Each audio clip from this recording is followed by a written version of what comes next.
ప్రభునామంన అందరికీ శుభములు వందనమన్నతులండి.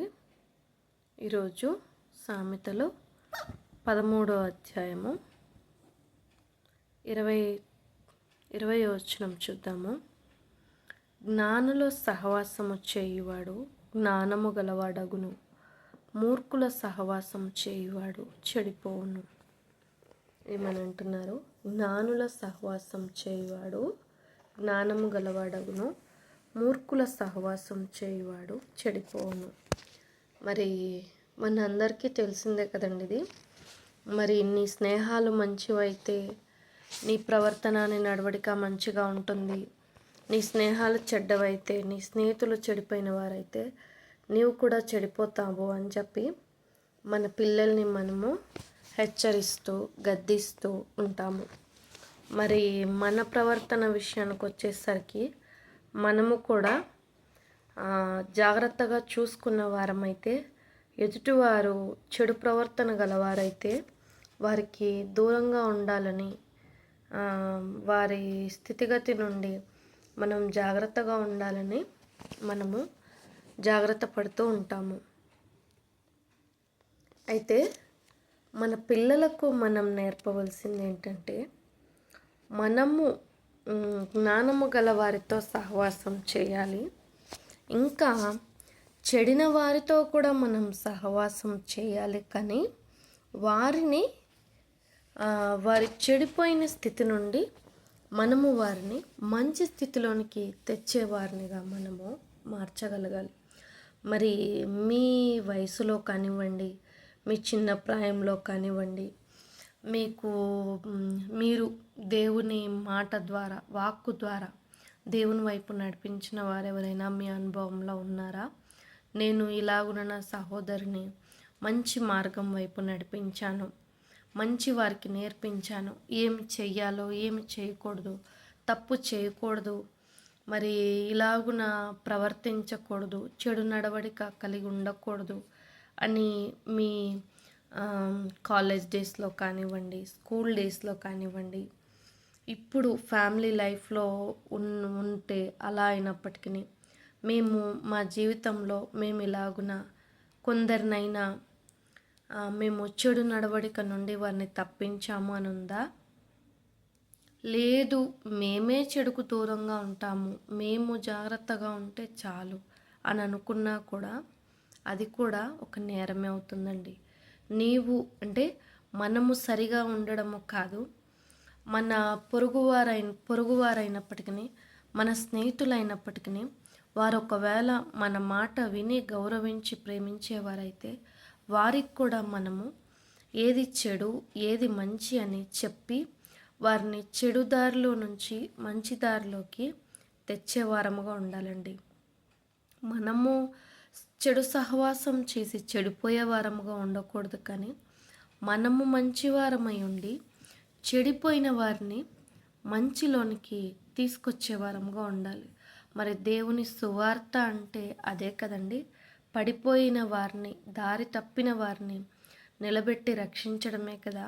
అదే లోకానికి అందరికీ కూడా ఏదో ఇదొక పెద్ద మతము, లేదు ఇదొక వ్యతిరేకమైనదిగా కనపడుతుంది. కానీ ఆయన చెప్పేది చెడుని విడిచి మంచిని పట్టుకోమని ఆయన మనకు నేర్పిస్తుంది, మనకు బోధిస్తుంది, మనకు తెలియజేస్తుంది. కానీ మనం ఏం చేస్తున్నామనంటే దాన్ని 4 విధాలుగా 4 రకాలుగా మనుషులు తప్పుపడుచు ఉన్నారు. కానీ ఆయన నమ్ముకున్న వారిని ఆయన చెప్పేది ఏంటంటే, మొదటిగా అబద్ధం ఆడకూడదు, నీ పొరుగువారిని ఆశించకూడదు, నిన్ను వలె నీ పొరుగువారిని ప్రేమించండి, మీ దగ్గర ఏమన్నా 2 ఉంటే ఎక్స్ట్రా ఉంటే అది అవసరతలో ఉన్నవారికి పెట్టండి, బీదలైన వారికి పెట్టండి, విధవరాణులకు పెట్టండి, మంచి చేయండి, పంచండి. దాచుకున్నంత మాత్రాన మనం తీసుకెళ్ళేది ఏముండదు. మరి ఆయన చెప్పే మాటల్లో ఏది చెడు కనిపిస్తుంది? మనుషుల్లో చెడు ఉండొచ్చండి, నీలో చెడు ఉండొచ్చు, నాలో చెడు ఉండొచ్చు. కానీ దేవుడు చెప్పే మాటలు చెడు లేదండి.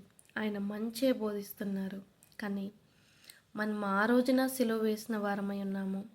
ఈ రోజున ఎంతోమంది ఎన్నో విధాలుగా సిలువ వేస్తే ఆయన బిడ్డలైన వారు అంటే మనము కూడా ఆయన మాటను ఆయన స్థితిగతిని అర్థం చేసుకోలేక ఆయన్ని ప్రేమించి ఆయన కోసము మనం త్యాగపూరితమైన జీవితం జీవించలేక స్వార్థపూరితంగా మనము కూడా లోకము లోకము అంటూ ధనాన్ని దాచిపెట్టుకుంటూ ఆస్తిని వృద్ధి చేసుకుంటూ దేవుడు చెప్పిన మాటను నిరాకరించి వేసి ఫార్మాలిటీ కోసం చర్చికి వెళ్ళామా, గుడ్ ఫ్రైడే రోజు వెళ్ళామా, న్యూ ఇయర్ రోజు వెళ్ళామా అన్న సిద్ధాంతాల్లోనూ ఫాస్టింగ్ డేస్ చేశామా, ప్రతి సండే ప్రార్థనకి వెళ్ళామా, ఇలాగున నామకార్థ క్రైస్తవులుగానే మనం జీవిస్తూ ఆయన్ని మరలా మరలా మరలా మరలా మనం సిలువ వేస్తూనే ఉన్నాము. కానీ నిజమైన క్రైస్తవ జీవితం అది కాదు కదండి. ఒక క్రమబద్ధీకరణతో సంబంధించింది. నలుగురికి మనము మాదిరికరంగా అరే జీవితం అంటే ఇలా జీవించాలి, బ్రతకడం అంటే ఇది అని మంచి మనుషులు, చెడువారిని మనం మార్చలేము కానీ వారు ఎలాగూ సాతాను సంబంధికులుగా ఉంటారేమో కానీ మంచి అనేది మనుషులో ఒకటి ఉంటుందండి. మరి ఉదాహరణకు చెప్తే మరి ఐరన్ దేన్ని ఆకర్షిస్తుందండి? అయస్కాంతాన్ని ఆకర్షిస్తుంది. మరి ఇంకా మిగతావన్నీ ప్లాస్టిక్, స్టీలు, చెక్క ఇవన్నీ మన అయస్కాంతాన్ని ఆకర్షిస్తాయా? ఆకర్షించవు కదా మ్యాగ్నెట్ని. మరి మ్యాగ్నెట్ని మరి ఇనుము మాత్రమే, బలమైన ఇనుము మాత్రమే ఆకర్షించగలుగుతుంది. అలాగున్నే దేవునిలోను నీతి న్యాయముల్లోనూ బలమైన వారు ఎవరైతే ఉంటారో వారే దేవుని తట్టు ఆకర్షించబడతారు. వారికి మీరు సువార్త ప్రకటించిన అవసరం లేదు, వారికి మీరు సువార్త బోధించిన అవసరం లేదు. మిమ్మల్ని చూసి, మీ ప్రవర్తనను చూసి వారే దేవుణ్ణి మీలో చూస్తారు కనుక, దేవుని నడవడిక మీలో చూస్తారు కనుక వారే మన తట్టు ఆకర్షింపబడి నడిపింపబడతారు, ప్రేరేపింపబడతారు. కనుక మనము మాదిరి కలిగి జీవిద్దాము.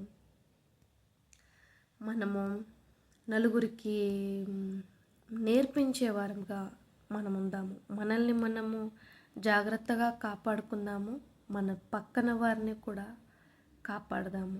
అటువంటి ధన్యత భాగ్యము ఆయన బిడ్డలైన మనకందరికీ ప్రభు దయచేయను గాక. తప్పులుంటే క్షమించండి. Praise the lord. May God bless you all. అర్థమైందని అనుకుంటున్నాను. Praise the lord.